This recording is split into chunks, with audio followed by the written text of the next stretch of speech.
Ito ang ating stomach at ito naman ay drawing ng isang stomach. Itong mga kulay green na ito ay stomach acid. Ito po ang tumutulong para mag-digest ng mga pagkain sa loob ng ating tiyan. Ito ay diluted hydrochloric acid solution. Parang ganito ang stomach acid natin. Ito ay pH indicator. Sukatin natin ito. Uy, nagbago ang kulay. Tingnan natin sa ating diagram.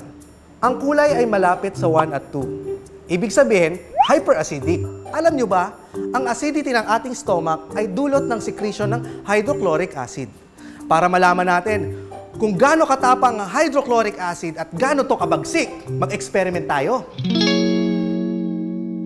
Para sa ating unang eksperimento, susubukan natin ang aluminum. Titingnan natin kung gaano katibay ang aluminum foil na ito sa hydrochloric acid.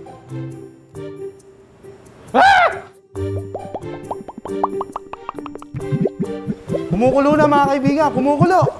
Nag-iiba na ang kulay ng aluminum foil nung binabad natin sa hydrochloric acid mga kaibigan. Tingnan nyo, yung aluminum foil, nalusaw, natunaw.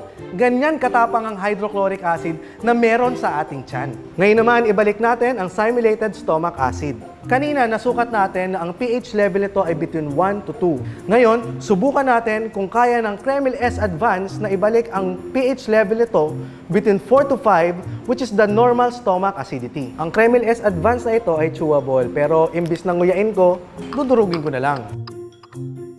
Tapos ay hahaluin natin ng mabuti na parang dinadigest na ng ating stomach ang Kremil S. Sukatin natin gamit ang pH indicator. Aha! Tingnan nyo ang ating pH indicator. Nasa may 4 at 5 ang kulay.